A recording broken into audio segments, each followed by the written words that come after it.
अरे वाह, मेरी फसल तो इस बार बहुत ही अच्छी उगी है। अब मेरी किस्मत को बदलने से कोई नहीं रोक सकता। हाँ अजय, अब वो दिन दूर नहीं, अब तुम भी धनवान हो जाओगे। डिग्गू, ये क्या? मेरी फसल तो किसी ने जला दी। मैं बर्बाद हो गया। मेरी सारी मेहनत खराब हो गई। अजय, हमारी फसल को उस हरिया ने खराब किया है। ये तुम इतने यकीन से कैसे कह सकते हो? ये देखो, ये वही गमछा है जो उस दिन हरिया ने अपने कंधे पर डाला हुआ था। मैंने कभी सोचा नहीं था कि हरिया मेरे साथ ऐसा करेगा। हे भगवान, ये क्या हो गया? मेरी किस्मत हमेशा मुझे धोखा ही क्यों देती है? तुलसीपुर नामक गांव में अजय नाम का एक गरीब किसान रहता था। अजय का जीवन कठिनाइयों से भरा हुआ था, क्योंकि अपने माता पिता की मृत्यु के बाद वह अकेला ही जीवन गुजार रहा था। मैं बहुत थक गया हूँ। अब मुझ में इतनी हिम्मत नहीं कि घर जाकर खाना बना सकूं। अभी वो अपने घर में ये सोच ही रहा था कि तभी उसका दोस्त मनोज वहाँ आता है।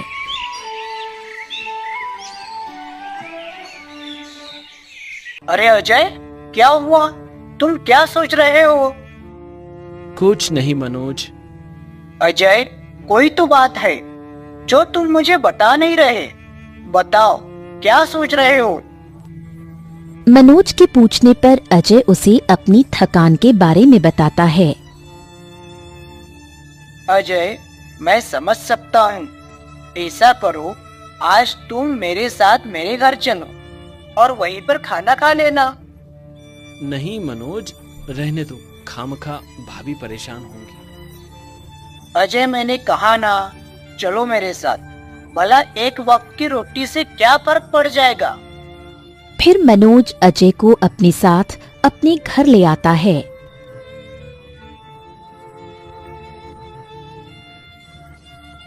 अजी, आपने घर आने में आज बहुत देर कर दी। हाँ सुनीता, वह दरअसल मुझे रास्ते में अजय भी मिल गया, तो मैं इसे भी अपने साथ ले आया। तुम ऐसा करो, हम दोनों के लिए खाना लगाओ, बहुत भूख लगी है। सुनीता मनोज की बात सुनकर मुंह बनाकर वहाँ से चली जाती है। अरे अजय, तुम बैठो ना। मनोज, जरा अंदर आना। आ रहा हूँ। अजय, तुम यही बैठो, कहीं जाना मत। मैं बस अभी आता हूँ। मनोज ये कहकर अंदर चला जाता है। तभी बाहर सुनीता के जोर जोर से चिल्लाने की आवाज आती है।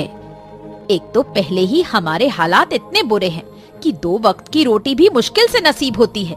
ऊपर से आप रोज रोज अजय को खाने पर ले आते हो। धीरे बोलो सुनीता। नहीं मनोज, आप अजय से कह दो, वो अपना कोई और इंतजाम कर ले। अजय मनोज की पत्नी की बात सुनकर दुखी हो जाता है। फिर अपने घर जाने के लिए जैसे ही खड़ा होता है, वैसे ही मनोज वहाँ आ जाता है। अजय, तुम सुनीता की बात का बुरा मत मानो, वो ऐसी ही है। चलो हम खाना खाते हैं। नहीं मनोज, भाभी सही कह रही है। मुझे तुम्हारे हालातों को समझना चाहिए। अजय ये कहकर अपने घर आकर भूखा ही सो जाता है और फिर सुबह भूखा ही खेतों पर चला जाता है।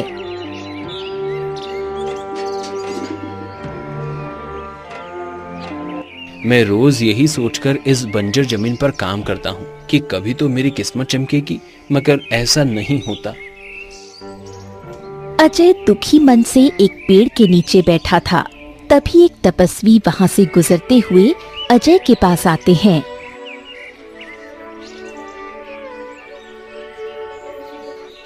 क्या हुआ पुत्र, तुम यहाँ पर इस तरह क्यों बैठे हो? तपस्वी, मैं अपने जीवन से बहुत दुखी हूँ। लेकिन क्यों पुत्र? तपस्वी, मेरे जीवन की कठिनाइयां कभी खत्म ही नहीं होती। हर बार मुझे कठिन परिस्थितियों का सामना करना पड़ता है। पुत्र, यही जीवन का उसूल है कि हमें न चाहते हुए भी कठिन परिस्थितियों से गुजरना पड़ता है। पर तपस्वी, ऐसा मेरे साथ ही क्यों होता है? नहीं पुत्र, जरूरी नहीं कि हर दिखने वाला मनुष्य खुशहाल ही हो। पर तपस्वी, मैं ऐसे क्या करूं जिससे मेरी किस्मत का दरवाजा खुल जाए? मेहनत। तपस्वी ये कहकर वहां से चले जाते हैं।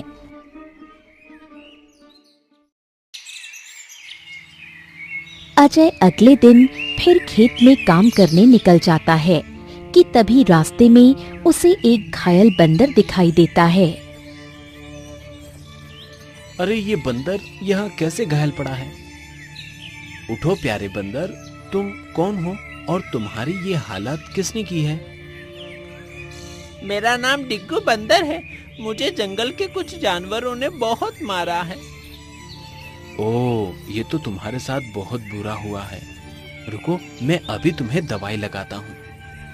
अजय अपने थैले से दवाई निकालकर डिग्गू बंदर को लगाता है, जिससे उसे काफी आराम मिल जाता है। लेकिन डिग्गू अभी भी उदास रहता है। क्या हुआ डिग्गू, तुम उदास क्यों हो? मैं इसलिए उदास हूँ क्योंकि अब मैं कहाँ जाऊँगा। अगर मैं जंगल में जाता हूँ तो वहाँ के जानवर मुझे मार देंगे। कोई बात नहीं डिग्गू, तुम्हें जंगल में वापस जाने की कोई जरूरत नहीं है। आज से तुम मेरे साथ रहोगे। तुम्हारा बहुत बहुत शुक्रिया मेरे दोस्त। फिर डिग्गू अजय के साथ रहते हुए उसके साथ खेतों में काम करता है।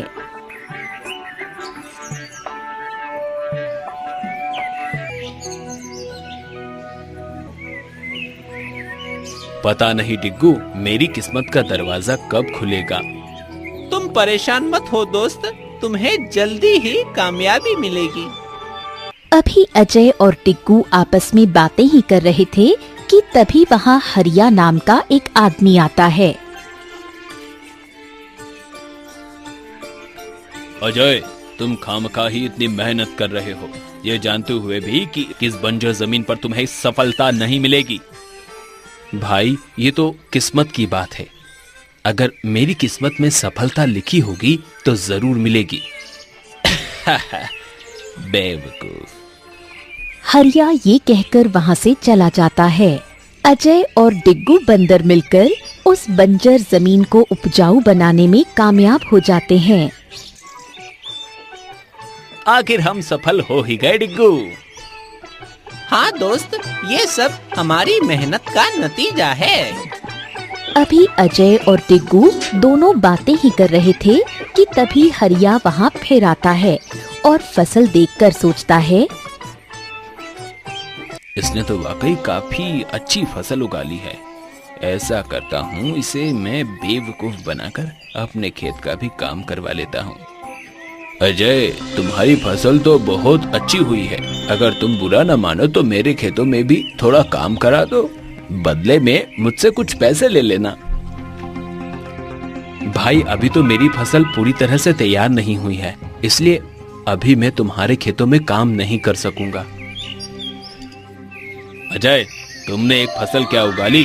तुम्हारा तो दिमाग ही 7वें आसमान पर पहुंच गया है। इतना घमंड अच्छा नहीं। हरिया भाई, ऐसी कोई बात नहीं है। तुम तो खामखा नाराज हो रहे हो। हट, बड़ा आया। हरिया ये कहकर वहाँ से चला जाता है।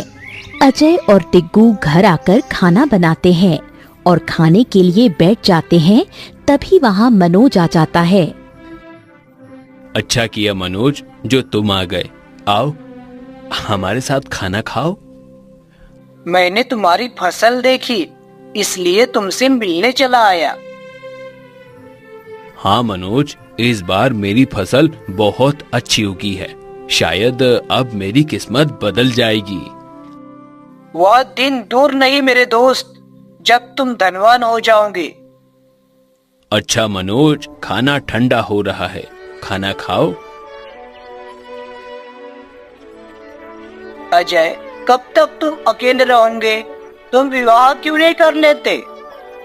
भला मुझसे कौन विवाह करेगा? आखिर मेरे पास है ही क्या सिवाय एक टूटे फूटे घर के। ओहो अजय, तुम खामखा ये सब सोच रहे हो। मैंने तो तुम्हारे लिए लड़की भी देख रखी है। कल मैं तुम्हारा रिश्ता लेकर वहाँ जाऊंगा। अरे वाह, मेरी नई भाभी आने वाली है। अरे हाँ डुग्गू, मैं तुम्हें तुम्हारी भाभी दिलाकर ही रहूंगा। तुम दोनों भी ना कुछ भी कहते हो। सुबह होते ही मनोज अजय के पास फिर आता है। अजय, तुम यहाँ खेत में काम कर रहे हो? मैं तो तुम्हें तुम्हारे घर पर ढूंढ रहा था। क्या हुआ मनोज? चलो मेरे साथ। कहाँ? कल जिसकी मैंने बात की थी। क्या मनोज, तुम अभी तक वहीं अटके हुए हो? छोड़ो उस बात को। अजय ये कहकर अपने काम में लग जाता है। तभी मनोज उसे खींचकर अपने साथ ले जाता है। अरे मनोज, तुम क्या कर रहे हो? गांव में जो श्याम काका है ना, उनकी बेटी छाया बहुत सुंदर है। विवाह के बाद तुम दोनों की जोड़ी बहुत अच्छी लगेगी। क्या श्याम काका, जिसके 4-4 खेत हैं, भला वो मुझे अपनी बेटी क्यों देंगे? मैं कुछ नहीं जानता। आज मैं उनसे तुम्हारे लिए बात करके रहूंगा। अरे मनोज और अजय, तुम लोग यहाँ? नमस्ते काका। नमस्ते काका। खुश रहो। तुम लोग किस काम से यहाँ आए हो? काका, आपकी बेटी छाया के लिए अजय का रिश्ता लेकर आया हूँ। ये क्या कह रहे हो तुम? मैं अपनी इतनी सुंदर सुशील बेटी का रिश्ता इस अजय से क्यों करूँगा? तुमने ये सोच भी कैसे लिया कि इतने अच्छे घर में रहने वाली मेरी बेटी इसके टूटे फूटे घर में रहेगी? लेकिन काका। बस बहुत हुआ, अपनी औकात मत भूलो और आइंदा मुझे यहाँ नजर मत आना। शाम के इस तरह बेइज्जत करने पर अजय चुपचाप दुखी मन से अपने घर चला जाता है। फिर वो उस दिन से अपने खेतों में और ज्यादा मेहनत करने लगता है, जिससे उसकी फसल और अच्छी हो जाती है। डिग्गू, हमारी फसल अब कुछ ही दिन में कटाई के लिए तैयार हो जाएगी। हाँ अजय, अब वो दिन दूर नहीं जब तुम भी धनवान हो जाओगे। इतना कहकर डिग्गू और अजय घर वापस आ जाते हैं। अगले दिन सुबह सुबह वो दोनों फिर खेतों में काम करने जाते हैं, जहां वो देखते हैं। डिग्गू, ये क्या? हमारी फसल तो किसी ने जला दी। हम बर्बाद हो गए। हमारी सारी मेहनत खराब हो गई। अजय, हमारी फसल को उस हरिया ने खराब किया है। ये तुम इतने यकीन से कैसे कह सकते हो? ये देखो, ये वही गमछा है जो उस दिन हरिया ने अपने कंधों पर डाला हुआ था। मैंने कभी सोचा भी नहीं था कि हरिया मेरे साथ ऐसा करेगा। अजय उदास होकर घर चला जाता है। फिर दोबारा से वो अपने खेतों में मेहनत करता है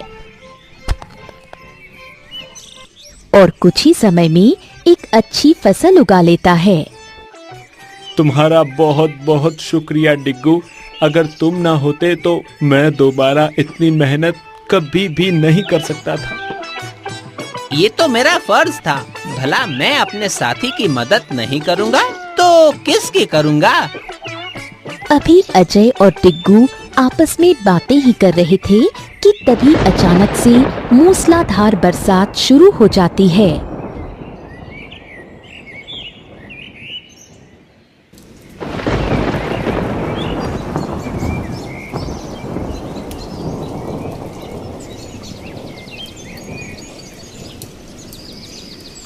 अरे ये क्या? इतनी तेज बारिश? दोस्त, अगर ये बारिश नहीं रुकी तो हमारी फसल बर्बाद हो जाएगी। देखते ही देखते बिजली के साथ बारिश तेज हो जाती है। एक दिन तक लगातार बारिश होती रहती है। डिग्गू, हमारी फसल तो पूरी तरह से बर्बाद हो गई है। दुखी मत हो साथी। भगवान हमेशा मेरे साथ ही ऐसा क्यों करते हैं? मैंने किसी का क्या बिगाड़ा है जो मेरी किस्मत इतनी खराब है? रोते हुए अजय की नजर एक चिड़िया पर पड़ती है जो उसकी खराब फसल से गेहूं के दाने उठा उठाकर एक जगह इकट्ठा कर रही थी। चिड़िया रानी, ये तुम क्या कह रही हो? मैं इन गेहूं के दानों को इकट्ठा कर रही हूँ। मगर क्यों? अपने बच्चों के लिए। अच्छा, लेकिन तुम और तुम्हारे बच्चे रहते कहाँ हैं? वो नीम का गिरा हुआ पेड़ देख रहे हो? उस पेड़ पर मैं और मेरे बच्चे रहते हैं और वहीं पर हम अपना खाना जमा करते थे। मगर तूफानी बारिश में पेड़ गिर गया और मेरा घोंसला भी टूट गया, इसलिए मैं यहाँ पर अपने बच्चों के लिए खाना जमा कर रही हूँ। ये तो बहुत बुरा हुआ। अब तुम क्या करोगी?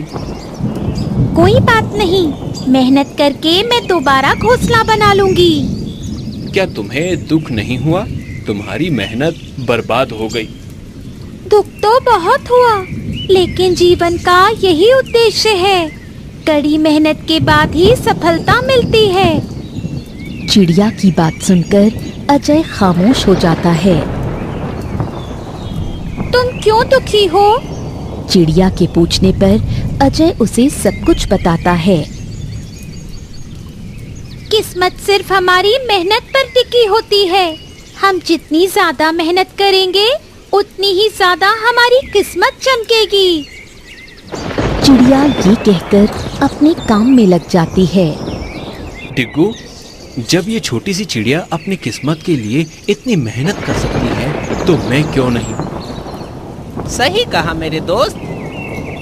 हाँ, मैं इतनी जल्दी हार नहीं मान सकता। मुझसे तपस्वी बाबा ने भी कहा था कि मेरी किस्मत मेरी मेहनत पर टिकी है, और आज इस चिड़िया ने भी मुझे सिखा दिया। चिड़िया और साधु बाबा की बातों से प्रेरित होकर अजय फिर से अपने काम में लग जाता है।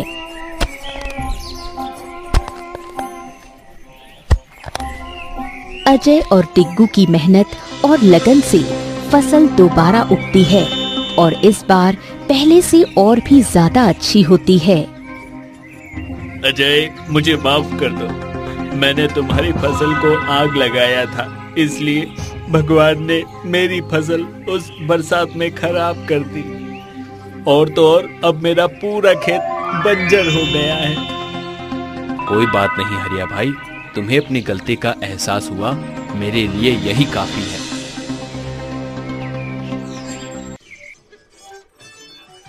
मुबारक हो अजय, इस बार पूरे गांव में तुम्हारी फसल सबसे महंगी बिकी है।